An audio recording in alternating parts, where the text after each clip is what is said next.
You're listening to American Edition on The Voice of Russia. I'm Rob Sachs.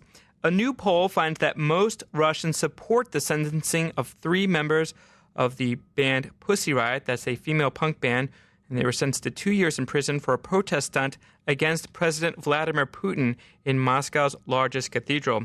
53% of respondents said the punishment is fair, while 27% said it was not fair. That's according to the Moscow-based Public Opinion Foundation. The women were convicted on August 17th of hooliganism and inciting religious hatred. We want to talk more about Pussy Riot and what their sentencing means in Russia and abroad. So we've called Paul Craig Roberts. He is the former Assistant Secretary of the Treasury under Ronald Reagan, as well as a former associate editor of the Wall Street Journal. He recently blogged about the band on his website, paulcraigroberts.org. Welcome to you, sir.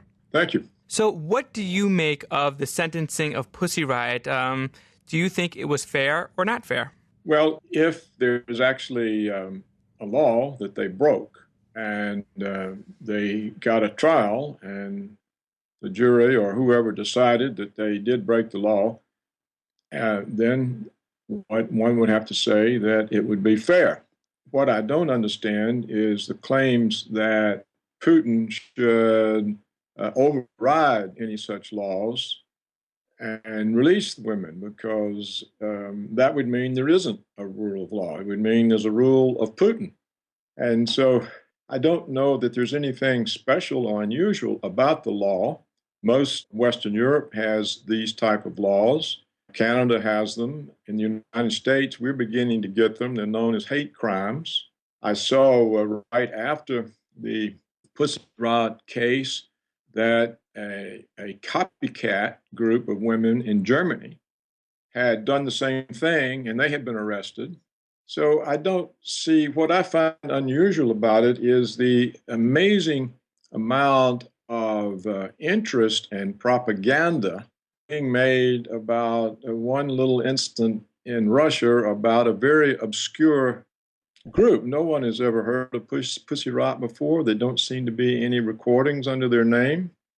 And yet there's tremendous interest and agitation, and it's coming from human rights organizations like Human Rights Watch, Amnesty International, something called Roots Action. And what it amounts to is anti-Putin propaganda. Speaking of Amnesty International, you just mentioned, they called the verdict a bitter blow for freedom of expression in Russia, adding it believes the decision was politically motivated. John Dalhousen, the director of Amnesty International's Europe and Central Asia program, said the Russian authorities should overturn the court ruling and release the members of Pussy Riot immediately and unconditionally. What do you make that? I guess their contention is that, yes, they were sentenced according to the law, but the law itself was bogus. But as I've said, the laws are common. All the European countries have them. Canada has them. I think the United States now has them. So what I see from these groups, either they're using an incident for fundraising, they're using an incident for their own visibility. I mean, all these groups are always desperate for money, like Amnesty. I'm a member, actually, of Amnesty and receive constant requests. But what I think has happened is that most of these groups are aligned with U.S. propaganda. They may be dependent on U.S. money. For example, all the non-government organizations that operate in Russia, most of these are funded by the National Endowment for Democracy, which is widely regarded as a U.S. State Department front. So it looks to me like more than a legitimate protest. And I'm not saying that there may not be legitimate grounds for a protest, but what I'm saying is from all the appeals I read from these rights groups, it looks more like an orchestrated propaganda campaign against Putin, and it comes at a key time when Putin or the Russian government are standing in Washington's way of destroying Syria. Well, thinking about the political ramifications of this, obviously, people who support Pussy Riot, some of them have political motivations for doing so because maybe they have a certain agenda, maybe they're trying to do a certain thing. But fundamentally, I think what these human rights organizations are saying is that freedom of expression should not require a 2-year prison sentence. And even Mikhail Gorbachev told the BBC that the case should never have gone to trial, labeling it a complete pointless undertaking. Despite whether or not Pussy Riot is a big band or a small band, fundamentally, we in America believe that you should have freedom of speech. Granted, it was done in a place that was inappropriate, even most observers will say it, but do you believe that the sentencing was disproportionate to the crime there? I have no idea. I think the offense had carried a 7-year penalty, and they got 2. You said a lot of things that I find puzzling. For example, you said here in America we believe in freedom of speech. Perhaps we do, but we don't have it. Whatever happened to Pussy Riot is nothing as compared to what has happened to the Occupy Wall Street protesters, peaceful protesters, beat senseless by police, pepper sprayed, dragged off to jail. We've had Bradley Manning, who is accused of having leaked the evidence of American war crimes to WikiLeaks. He's been in prison for 2 years without trial. So this guy's been in prison for the length of the Pussy Riot sentence without a trial. We have Julian Assange granted amnesty by Ecuador, and the law and order British government will not give him free passage.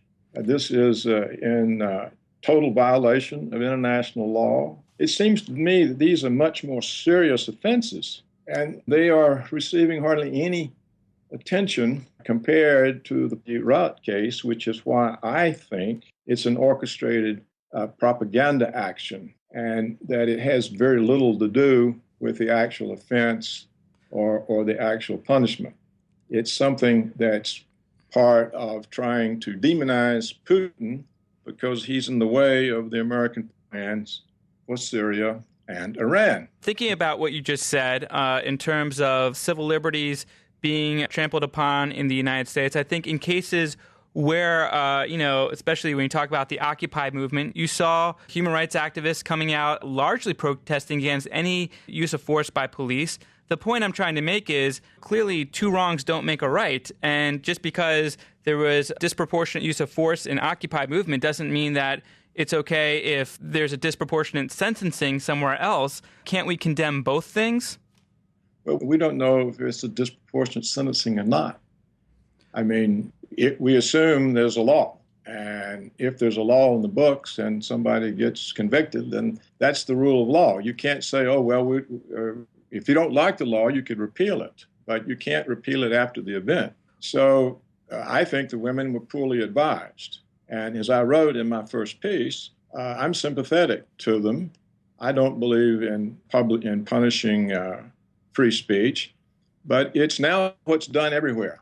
And so to come back to my point really has nothing to do with their innocence or guilt or whether they should be punished or should not be punished. My point is that for such an obscure group and such a faraway country, something that seems of very little importance in itself, to achieve such massive attention, it shows an orchestrated propaganda campaign. And that's what I find bothering and troublesome, and that's the reason that I have my doubts about the event.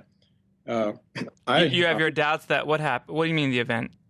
Well, I think this could have been an orchestrated event. You see, recently the Russian government passed a law that the foreign-funded political opposition in Russia had to register.